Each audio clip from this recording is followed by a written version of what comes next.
Hey everybody, thanks for stopping by today to look at our used 2330 we've got for sale in Memphis. This is a 2022 year model machine. It's got 2,054 hours. It's got brand new 2.375 drill rod on it. All the wear items have been replaced. It's just had a 1,000-hour service done on it. It's ready to go to work. I'm gonna crank it up, turn the water pump on, show you that works, and run a couple of rods out.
As you can see, the functions are working as they should.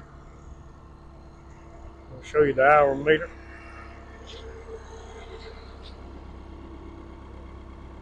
(2,054 hours).